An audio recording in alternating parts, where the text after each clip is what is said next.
ഈ ഒരു വീഡിയോ എന്ന് പറയുന്നത് ലേറ്റസ്റ്റ് ആയിട്ട് സായി കൃഷ്ണ ഒരു ഇൻ്റർവ്യൂ കൊടുത്തിട്ടുണ്ടായിരുന്നു. രേണുവിനെ സഹായിച്ചതിന് ശേഷം കൊടുത്തൊരു ഇൻ്റർവ്യൂ ആണ്. അപ്പോൾ അതിനകത്ത് ചോദിക്കുന്നുണ്ട് എന്തുകൊണ്ട് രേണുവിനെ സഹായിച്ചു, അതിൻ്റെ പിന്നിലെ കാരണം എന്താണ് എന്നൊക്കെ ഉള്ളത്. അപ്പോൾ അതിൽ ആ ഒരു ഇൻ്റർവ്യൂവിൽ അത് ഫുൾ ഡീറ്റെയിൽ ആയിട്ട് പറയുന്നുണ്ടായിരുന്നു. ആ ഒരു ഇൻ്റർവ്യൂവിൽ തന്നെ രേണു വിളിച്ചിട്ട് ഈ ഒരു സായി അടുത്ത് സംസാരിക്കുകയും ചെയ്യുന്നുണ്ടായിരുന്നു. അതിനെക്കുറിച്ചെല്ലാം സംസാരിക്കുന്നത്. അതുപോലെ തന്നെ കുറേയധികം പേര് കിച്ചുവിനെതിരെ സുധിയുടെ മൂത്തമോൻ, അതായത് മൂത്തമോൻ എന്ന് പറയുമ്പോൾ സുധിയുടെ മൂത്തമോൻ ഫസ്റ്റ് ഭാര്യയിലുണ്ടായ മോനുണ്ടെങ്കിൽ അവനെതിരെയൊക്കെ ഇപ്പം കുറേയധികം പേര് തിരിഞ്ഞിട്ടുണ്ട്, നെഗറ്റീവായിട്ട് കമൻസൊക്കെ ഇടുന്നുണ്ട്. അതിനെക്കുറിച്ചും നമ്മൾ ഈ ഒരു വീഡിയോയിൽ ഫുള്ളായിട്ട് സംസാരിക്കുന്നതായിരിക്കും. സോ നിങ്ങൾ ആദ്യമായിട്ടാണ് എൻ്റെ ഈ ഒരു ചാനൽ കാണുന്നതെന്നുണ്ടെങ്കിൽ അതിനു മുമ്പ് ഫസ്റ്റ് എൻ്റെ ചാനൽ സബ്സ്ക്രൈബ് ചെയ്യുക. അതുപോലെ തന്നെ ഈ ഒരു വീഡിയോയ്ക്ക് ലൈക്ക് ചെയ്തേക്കുക, ഹൈപ്പും ചെയ്തേക്കുക. എന്നാൽ മാത്രമേ കൂടുതൽ പേരിലേക്ക് എത്തത്തുള്ളൂ. സോ നമുക്കിത് ഫുൾ ഡീറ്റെയിൽ ആയിട്ട് എന്താണെന്ന് സംസാരിക്കാം. ഫസ്റ്റ്, ഇതിൻ്റെ തുടക്കം ഈ ഒരു രേണുവിന് അസുഖം കണ്ടുപിടിക്കുന്നതിന് കുറച്ച് മാസങ്ങൾക്ക് മുമ്പ് തന്നെ ഇത് കണക്കൊരു ന്യൂസ് വന്നിട്ടുണ്ടായിരുന്നു. രേണു സുധിക്ക് ക്യാൻസർ ആണ് എന്നുള്ള രീതിയിൽ ഒരു ന്യൂസ് വന്നിട്ടുണ്ടായിരുന്നു. പക്ഷേ ആ സമയത്ത് രേണുവിൻ്റെ അടുത്ത് കുറേയധികം പേര് മെസ്സേജൊക്കെ അയച്ച് ചോദിക്കുന്നുണ്ടായിരുന്നു, ഈ കേൾക്കുന്നതൊക്കെ സത്യമാണോ, രേണുവിന് ഇത് കണക്ക് ക്യാൻസർ ആണെന്ന് പറയുന്നത് സത്യമാണോ എന്നൊക്കെ ചോദിച്ച സമയത്ത് രേണു ഞാനുണ്ടെങ്കിൽ ഞാനായിട്ട് തന്നെ പറയും എന്നുള്ള രീതിയിലാണ് രേണു പറഞ്ഞിട്ടുണ്ടായിരുന്നത്. ആ സമയത്ത് തനിക്കിതിനെപ്പറ്റി ഒന്നും പറയാനില്ല എന്നുള്ള രീതിയിലൂടി രേണു പറഞ്ഞിട്ടുണ്ടായിരുന്നു. അതിനുശേഷം ഇതേ കണക്ക് ന്യൂസ് പറഞ്ഞവർക്കെതിരെ കുറേയധികം നെഗറ്റീവൊക്കെ പറഞ്ഞിട്ടുണ്ടായിരുന്നു. നിങ്ങളെന്തിനാണ് ആവശ്യമില്ലാതെ ഇങ്ങനെ ഓരോന്ന് രേണുവിനെ പറ്റി പറയുന്നതും, ഒരാളോട് ഇഷ്ടമില്ല എന്ന് വെച്ചിട്ട് ഇങ്ങനെയൊക്കെ പറയണമെന്ന് ചോദിച്ചിട്ട് കുറേയധികം നെഗറ്റീവ് കമൻസും കാര്യങ്ങളൊക്കെ അവർക്കെതിരെ വന്നിട്ടുണ്ടായിരുന്നു. എന്തായാലും അതിനുശേഷം കുറച്ച് ദിവസങ്ങൾക്ക് മുമ്പ് രേണു ഉണ്ടെങ്കിൽ ഒരു വീഡിയോ ഇട്ടിട്ടുണ്ടായിരുന്നു, ഒരു ഇൻ്റർവ്യൂവും കൊടുത്തിട്ടുണ്ടായിരുന്നു. ഇതിനകത്ത് രണ്ടിലും പറയുന്നുണ്ടായിരുന്നു തനിക്ക് ക്യാൻസർ ആണ് എന്നുള്ളൊരു കാര്യം. ഇത് കുറച്ച് നാളുകൾക്ക് മുമ്പെയാണ് കണ്ടുപിടിച്ചിട്ടുണ്ടായിരുന്നത്. വളരെ നല്ല രീതിയിൽ വ്യാപിച്ചുകൊണ്ടിരിക്കുകയാണ്, 3rd സ്റ്റേജ് അടുത്താണ് എന്നുള്ളതും കൂടി രേണു പറഞ്ഞിട്ടുണ്ടായിരുന്നു. ഇത് ആരുടെടുത്തും പറയണ്ട എന്ന് വെച്ചിരുന്നതാണ്. പക്ഷേ താൻ ആദ്യമേ പോയി കണ്ട ഹോസ്പിറ്റലിലുണ്ടെങ്കിൽ ഇതിനെക്കുറിച്ച് ടെസ്റ്റും കാര്യങ്ങളൊക്കെ നടത്തി അതിൻ്റെ റിസൾട്ട് വന്നു. അവിടെയാണ് ആദ്യമേ കൺഫേം ചെയ്തത്. പക്ഷേ അവിടെ നിന്നുണ്ടെങ്കിൽ ഈ ഡീറ്റെയിൽസും കാര്യങ്ങളും പുറത്തേക്ക് വരികയും മറ്റ് ചിലർ ഇത് വെളിയിൽ പറയുകയൊക്കെ ചെയ്തിട്ടുണ്ടായിരുന്നു. അതുകൊണ്ടാണ് ഞാനുണ്ടെങ്കിൽ ഇതിപ്പം തുറന്നു പറയാനുണ്ടായ കാരണം ചിലപ്പോൾ ഇത് പറയത്തില്ലായിരുന്നു, പക്ഷേ ഇപ്പോൾ പറയണമെന്ന് തോന്നിയ അതുകൊണ്ടാണ് ഇപ്പോൾ ഈ ഒരു വീഡിയോ ചെയ്യുന്നത് എന്നുള്ള രീതിയിൽ രേണു പറഞ്ഞിട്ടുണ്ടായിരുന്നു. എന്തായാലും ആ ഒരു വീഡിയോയിൽ രേണു ഇതേ കണക്ക് അസുഖങ്ങളെക്കുറിച്ചൊക്കെ പറഞ്ഞിട്ടുണ്ടായിരുന്നു. ഇപ്പം 3rd സ്റ്റേജാണ്, ഭയങ്കര ബുദ്ധിമുട്ടാണ് എന്നുള്ളതൊക്കെ പറഞ്ഞിട്ടുണ്ടായിരുന്നു. പിന്നെ ഈ സബ്സ്ക്രിപ്ഷൻ തുടങ്ങിയ സമയത്ത് കുറേയധികം പേര് ഹേറ്റൊക്കെ ചെയ്തിട്ടുണ്ടായിരുന്നു. അതിൻ്റെ കാരണം, ആ ഒരു സബ്സ്ക്രിപ്ഷനൊക്കെ തുടങ്ങാനുണ്ടായ കാരണമെന്ന് പറയുന്നത് ഈ ഒരു രോഗത്തെ തുടർന്നാണ്. തനിക്ക് കുറച്ച് പൈസയുടെ ആവശ്യമുണ്ട്, ഈ ചികിത്സയുടെയൊക്കെ ആവശ്യമായിട്ട് കുറച്ചെല്ലാം നല്ല രീതിയിൽ പൈസയുടെ ആവശ്യമുണ്ട്. അപ്പോൾ അതിനൊക്കെ വേണ്ടിയിട്ടാണ് ഈ ഒരു സബ്സ്ക്രിപ്ഷനൊക്കെ തുടങ്ങിയിട്ടുണ്ടായിരുന്നത്. ആ സമയത്ത് ആൾക്കാർ കാര്യം അറിയാതെ നെഗറ്റീവ് കമൻസൊക്കെ ഇടുന്നുണ്ടായിരുന്നു. പക്ഷേ താൻ അത് വലിയ കാര്യമായിട്ടോ ഒന്നും തന്നെ എടുത്തിട്ടുണ്ടായിരുന്നില്ല എന്നതാണ് രേണു പറഞ്ഞുള്ള ഒരു കാര്യം എന്ന് പറയുന്നത്. എന്തായാലും ഇപ്പോൾ എല്ലാവരുടെ പറയാനുള്ളത് എല്ലാവരും എനിക്ക് വേണ്ടി പ്രാർത്ഥിക്കണം, നിങ്ങളുടെ സപ്പോർട്ട് വേണം എന്നുള്ളതും, പിന്നെ ഇനി ആർക്കെങ്കിലും കുറ്റം പറയാനുണ്ടെങ്കിൽ അതും കുറ്റം പറയുന്നതിൽ കുഴപ്പമില്ല എന്നൊക്കെ പറഞ്ഞ് രേണു ആ ഒരു ഇൻ്റർവ്യൂവിൽ പറഞ്ഞിട്ടുണ്ടായിരുന്നു. എന്തായാലും രേണു ഈ ഒരു ഇൻ്റർവ്യൂവിൽ ഇതേ കണക്ക് തനിക്ക് രോഗമാണ് എന്ന് സ്ഥിരീകരിച്ച സമയത്ത് കുറേയധികം ആൾക്കാർ രേണുവിന് അതിനു മുമ്പ് എതിരെ വീഡിയോസൊക്കെ ചെയ്തിട്ടുണ്ടായിരുന്നു. അവരെല്ലാവരും രേണുവിന് സപ്പോർട്ടായിട്ട് വന്നിട്ടുണ്ടായിരുന്നു. ഇനി ഇതേ കണക്ക് രേണുവിനെ ഭയങ്കരമായിട്ട് കുറ്റപ്പെടുത്തുന്നതൊന്നും ചെയ്യില്ല, വീഡിയോസോ കാര്യങ്ങളൊന്നും ചെയ്യില്ല എന്നുള്ളതും ഇവർ എന്നെ പറഞ്ഞിട്ടുണ്ടായിരുന്നു. അങ്ങനെ കുറേയധികം പേര് രേണുവിനെതിരെ അങ്ങനെ നെഗറ്റീവായിട്ട് വീഡിയോസ് ചെയ്യുന്നത് എന്നെ കുറച്ചിട്ടുണ്ടായിരുന്നു. ആദ്യമേ കുറേയധികം പേര് ഇനിയിപ്പം രേണു ഈ പറയുന്ന കള്ളമാണോ എന്നൊക്കെ അവിശ്വസിച്ചവരും ഉണ്ടായിരുന്നു. കാരണം രേണു ചില സമയത്തൊക്കെ ഇങ്ങനെ ചെയ്യാം എന്നുള്ളത് കൊണ്ടൊക്കെ അങ്ങനെ അവിശ്വസിച്ചിട്ടുണ്ടായിരുന്നു. പക്ഷേ കുറച്ച് കഴിഞ്ഞപ്പോൾ മനസ്സിലായി ഇത് രേണു പറയുന്നത് സത്യമാണ് എന്നുള്ളത്. അടുത്ത ദിവസങ്ങളിൽ രേണു സ്വന്തം യൂട്യൂബ് ചാനലിൽ ഇതിനെക്കുറിച്ചുള്ള ഡീറ്റെയിൽസും കാര്യങ്ങളൊക്കെ പങ്കുവെക്കുന്നുണ്ടായിരുന്നു. പക്ഷേ ഇങ്ങനെ ഇരിക്കുന്ന സമയത്ത് തന്നെ മറ്റ് ചിലർ രേണുവിനെ ആ സമയത്ത് നെഗറ്റീവായിട്ട് പറയാൻ വന്നിട്ടുണ്ടായിരുന്നു. രേണുവിന് ഇങ്ങനെ തന്നെ വേണം എന്നുള്ളൊരു കാര്യമാണ് പറഞ്ഞിട്ടുണ്ടായിരുന്നത്. ഇവൾ ഇത്രയും നാൾ ഭയങ്കര അഹങ്കരിച്ചൊക്കെ നടക്കുമല്ലായിരുന്നു, അതിൻ്റെ ശിക്ഷയാണ് കർമ്മയെന്ന് പറയുന്നത്, ഒരിക്കലും ആരെയും വെറുതെ വിടത്തില്ല എന്ന് പറഞ്ഞിട്ട് കുറേയധികം നെഗറ്റീവ് കമൻസും കാര്യങ്ങളും ഉണ്ടെങ്കിൽ രേണുവിനെതിരെ വന്നുകൊണ്ടിരിക്കുമായിരുന്നു. കുറേയധികം പേര് പേഴ്സണലായിട്ട് പോലും ഈ സമയത്ത് രേണുവിന് പോയിട്ട് മെസ്സേജ് അയക്കുന്നുണ്ടായിരുന്നു, നിനക്കിങ്ങനെ തന്നെ വരണം എന്നുള്ള രീതിയിലൊക്കെ പറഞ്ഞിട്ട്. സോ ആ ഒരു കമൻസൊക്കെ രേണു എടുത്തു വെച്ചിട്ട് മറുപടി വരുന്നുണ്ടായിരുന്നു. ഞാൻ നല്ലോണം ഇരുന്ന സമയത്ത് വരെ ഇങ്ങനെ കുറ്റം പറയുന്നുണ്ടായിരുന്നു, അത് ഞാൻ വലിയ കാര്യമായിട്ടോ ഒന്നും എടുത്തിട്ടില്ല. പക്ഷേ ഇപ്പോൾ എനിക്ക് വയ്യ, എന്നെ ഇങ്ങനെ വെറുതെ വിടണം എന്ന് പറഞ്ഞിട്ട് പോലും എന്നെ ഇങ്ങനെ ദ്രോഹിക്കുന്നുണ്ടല്ലോ, അത് ഓർക്കും ഭയങ്കര വിഷമമുണ്ടെന്ന്. നിങ്ങളുടെ വീട്ടുകാർക്ക് ഇതേ കണക്ക് വന്നാൽ നിങ്ങളിങ്ങനെ പെരുമാറുമോ എന്നുള്ള രീതിയിലൊക്കെ രേണു ചോദിച്ചിട്ടുണ്ടായിരുന്നു. എന്തായാലും അതിന് ശേഷം കുറേയധികം നെഗറ്റീവ് കമൻറ്റ്സ് വരുന്നതൊക്കെ കുറഞ്ഞിട്ടുണ്ട്. പക്ഷേ എന്നാലും നെഗറ്റീവായിട്ട് കമൻറ്റ്സൊക്കെ വരുന്നുണ്ടായിരുന്നു. എന്തായാലും ആ ഇരിക്കുന്ന സമയത്താണ് ഇതേണക്ക് രേണുവിന് രോഗമാണ് എന്നറിഞ്ഞ സമയത്ത് രേണുവിനെ പറ്റി വീഡിയോസൊക്കെ ചെയ്ത കൂട്ടത്തിലൊരു വ്യക്തിയാണ് സീക്രട്ട് ഏജൻ്റ് എന്ന് പറഞ്ഞിട്ടുള്ള സായി കൃഷ്ണ. സായി കൃഷ്ണ ഇതറിഞ്ഞ സമയത്ത് തന്നെ ഒരു വീഡിയോ ചെയ്തിട്ടുണ്ടായിരുന്നു. ആ ഒരു വീഡിയോയിൽ സായി കൃഷ്ണ എന്നെ പറഞ്ഞൊരു കാര്യം എന്ന് പറഞ്ഞാൽ, ഞാൻ രേണുവിനെ പറ്റി കുറേയധികം വീഡിയോസൊക്കെ ചെയ്തിട്ടുണ്ട്. അതിൽ നിന്ന് എനിക്ക് കിട്ടിയിട്ടുള്ള ക്യാഷ് മൊത്തം ഞാൻ രേണു സുധിക്ക് തന്നെ കൊടുക്കും എന്നുള്ളത് തന്നെ ഈ ഒരു സായി കൃഷ്ണ ആ ഒരു വീഡിയോയിൽ പറഞ്ഞിട്ടുണ്ടായിരുന്നു. അതിനുശേഷം കുറേയധികം പേര് 2-3 ദിവസം കഴിഞ്ഞ സമയത്തൊക്കെ ചോദിക്കുന്നുണ്ടായിരുന്നു ഇതുവരെ പൈസ കൊടുത്തോ എന്തായി എന്നുള്ളത്.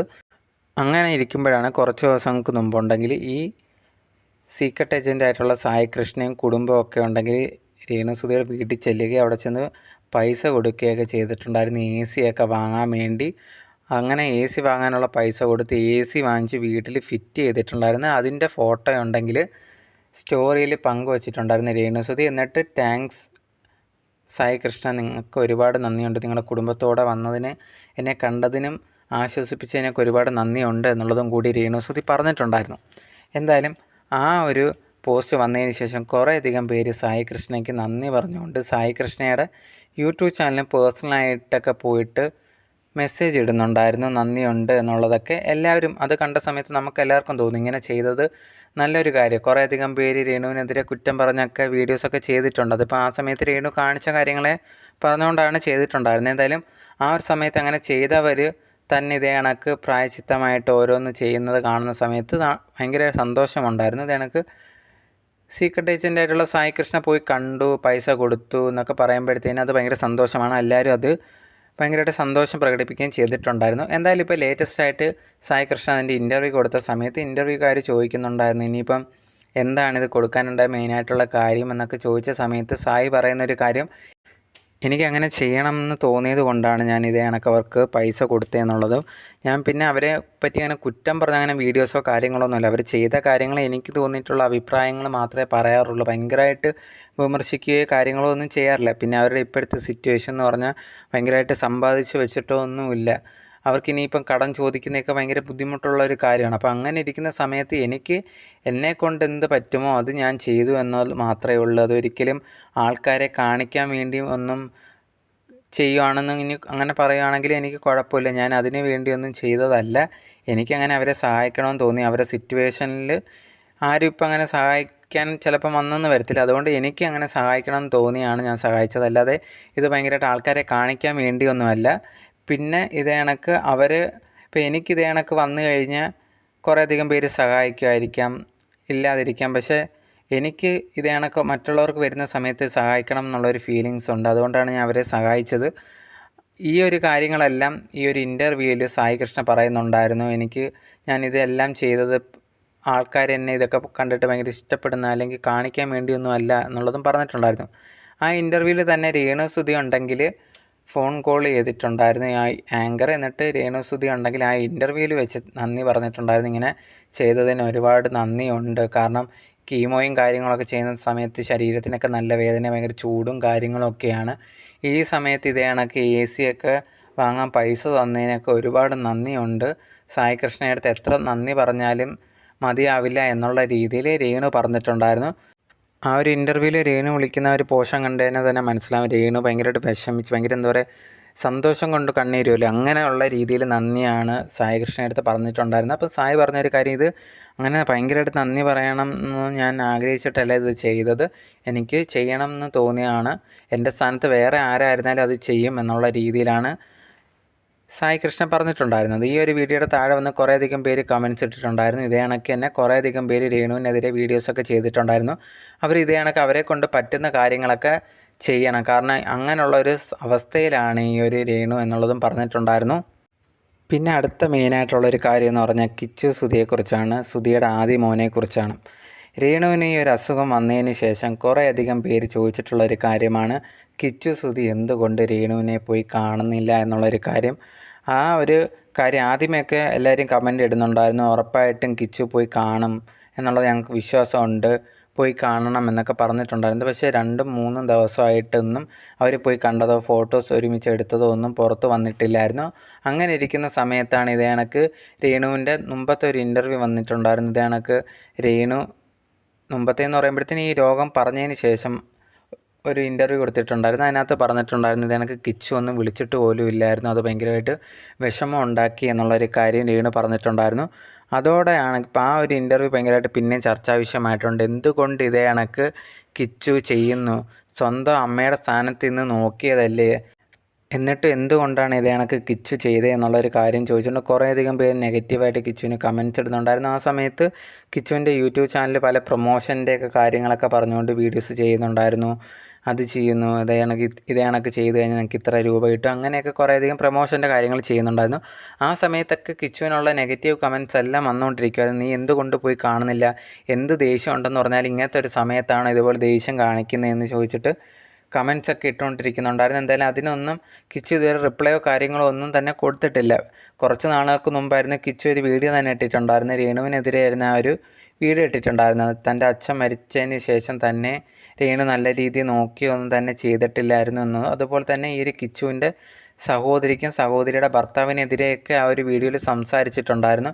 അവരെല്ലാവരും അച്ഛനെ ഭയങ്കരമായിട്ട് ഊറ്റി പിഴിയുകയായിരുന്നു, അവർ പണിക്കോ ഒന്നും പോകത്തില്ല എന്നുള്ള കാര്യങ്ങളൊക്കെ പറഞ്ഞൊരു വീഡിയോ ഇട്ടിട്ടുണ്ടായിരുന്നു. അതിനുശേഷം രേണുവിനെതിരെ ഭയങ്കരമായിട്ടുള്ള നെഗറ്റീവ് കമൻറ്റ്സൊക്കെ വന്നിട്ടുണ്ടായിരുന്നു. ആ ഒരു സമയത്ത് തന്നെ കിച്ചു പറഞ്ഞിട്ടുള്ളതാണ്, ഈ ഒരു രേണു തന്നെ ഒന്നും വലുതായിട്ട് നോക്കിയിട്ടില്ല, അങ്ങനെ ഒരു ബോണ്ടിങ് ഇല്ല, ഞങ്ങൾ ജസ്റ്റ് സംസാരിക്കുക എന്നത് മാത്രമേ ഉള്ളൂ, പക്ഷേ ഭയങ്കരമായിട്ട് എന്തെങ്കിലും ആവശ്യം ഉണ്ടെങ്കിൽ മാത്രമേ കോൾ ചെയ്യുന്നത് പോലും ഉള്ളൂ എന്നൊക്കെ പറഞ്ഞിട്ടുണ്ടായിരുന്നു.